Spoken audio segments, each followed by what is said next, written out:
अगर आप इंडिया में रहते हैं तो आपका दिन में कभी न कभी टाटा ग्रुप ऑफ कंपनीज के किसी न किसी प्रोडक्ट से पाला ज़रूर पड़ता होगा।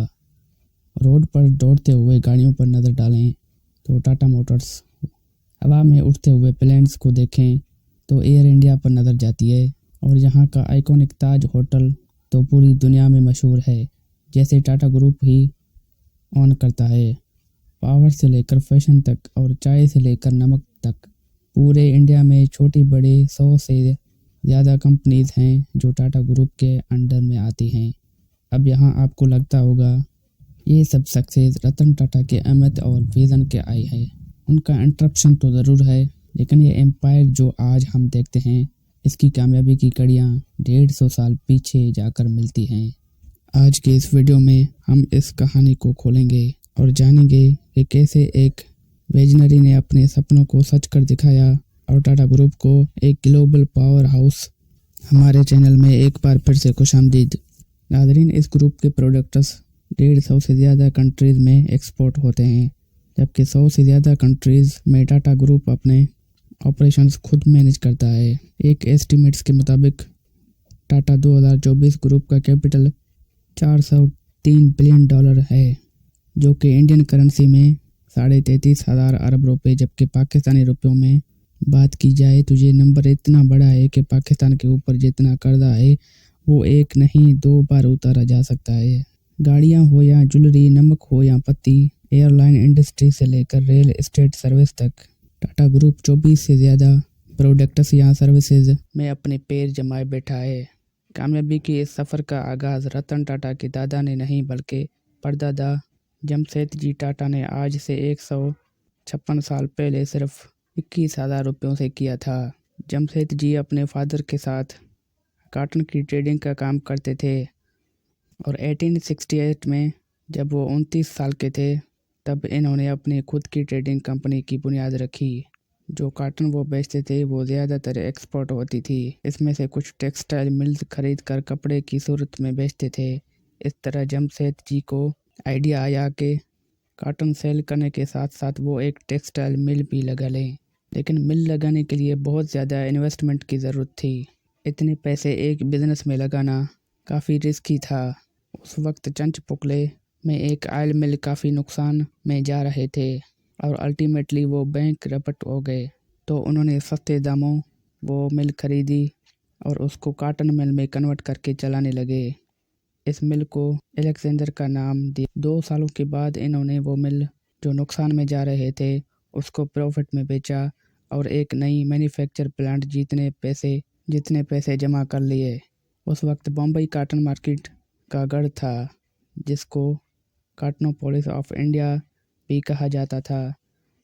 जमशेदजी का ताल्लुक खुद भी बॉम्बे से ही था, लेकिन उसके बावजूद भी उन्होंने अपनी नई कॉटन मिल बॉम्बे से 770 किलोमीटर दूर नागपुर में स्टेबल किया। उस नई मिल को इम्प्रेस मिल का नाम दिया गया, जिस पर बॉम्बे के लोगों ने उनको कॉटन की मार्केट से इतना दूर मिल बनाने पर बहुत ताने भी दिए।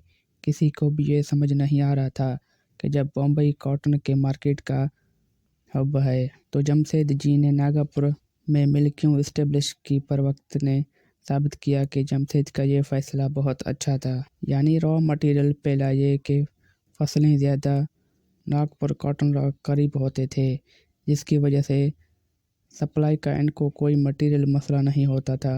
दूसरा रीज़न ये था कि कपड़ा बनाने वाटर सप्लाई कॉटन की प्रोसेस के दौरान बहुत सारा पानी चाहिए था और नागपुर के पास कई रिवर्स और लेक्स हैं, जिनकी वजह से पानी की सप्लाई का भी मसला नहीं था।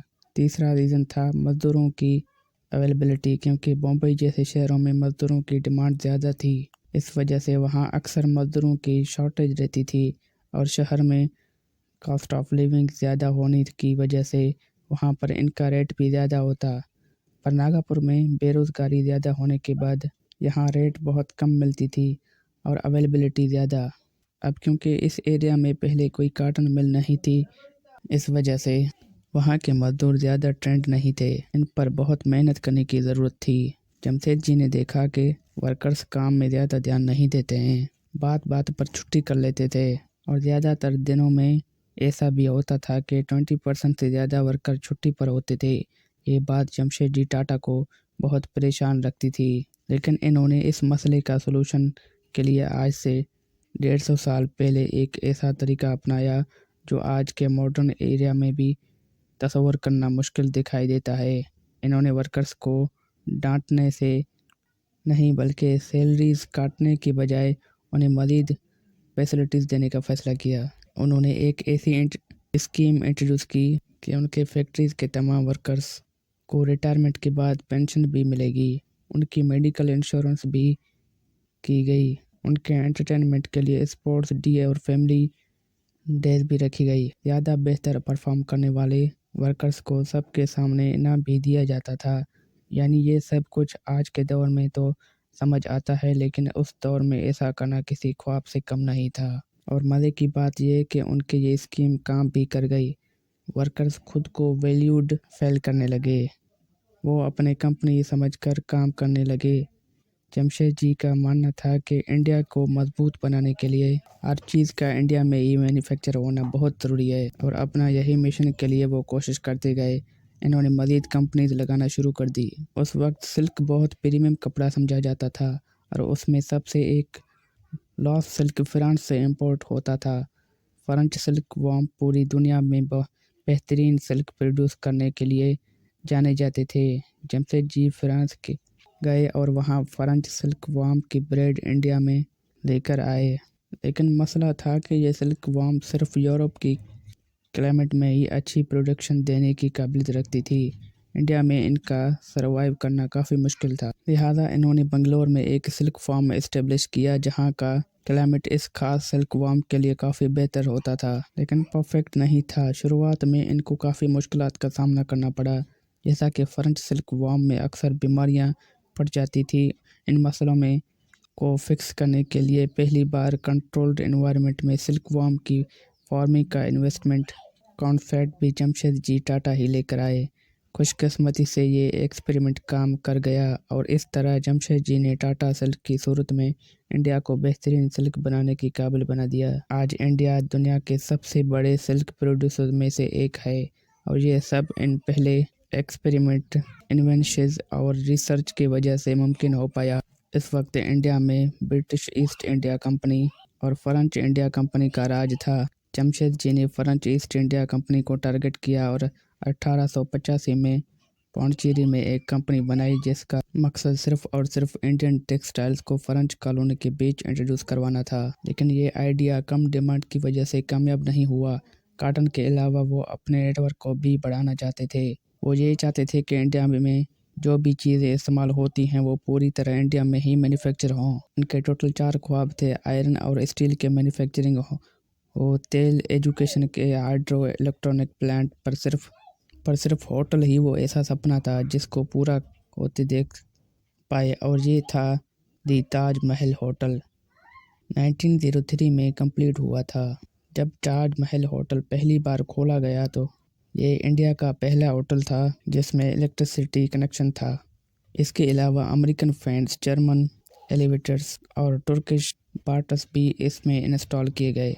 शुरुआत में ताजमहल होटल की रूम्स का रेंट सिर्फ 13 रुपये हुआ करता था, जिसमें अटैच बाथरूम भी शामिल था। ताजमहल होटल खोलने के पीछे क्या वजह थी, इसके बारे में कई कहानियाँ मशहूर हैं। इस वक्त क्योंकि साइंस पूरी दुनिया में तरक्की कर रही है और टाटा ग्रुप इंडिया को किसी सूरत पीछे नहीं देखना चाहता था, इसलिए उन्होंने Indian investment of science Bangalore की बुनियाद रखी ताकि साइंस और रिसर्च की फील्ड में दुनिया का मुकाबला किया जा सके। रतन टाटा के अंडर टाटा ग्रुप ने दुनिया के मशहूर ब्रांड्स को खरीदना शुरू कर दिया। टाटा ने उस वक्त की मशहूर टेटले टी को एक्वायर कर लिया। टाटा स्टील ने कोर्स ग्रुप को, और टाटा मोटर्स ने जैगुआर और लैंड रोवर जैसी बड़ी कंपनीज को भी एक्वायर लिया। रतन टाटा ने अपनी बढ़ती एज को 2012 से एज आ चेयरमैन टाटा ग्रुप रिजाइन कर दिया। अपनी जगह पर साइरस मिस्त्री को चेयरमैन बना दिया, जिनके 2022 में एक एक्सीडेंट में मौत हो गई थी। आज नतरजन चंद्राज किरण टाटा ग्रुप की चेयरमैन है। टाटा ग्रुप आज भी तेज़ी से तरक्की कर रहा है और ज़िंदगी के हर शोबे में सिर्फ इंडिया ही नहीं बल्कि दुनिया भर के लोगों के लिए अपना किरदार अदा कर रहा है। امید ہے آپ کو یہ ویڈیو بھی اچھی لگی ہوگی۔ تو حاضر ہوتے ہیں اگلی شاندار ویڈیو کے ساتھ۔ خدا حافظ۔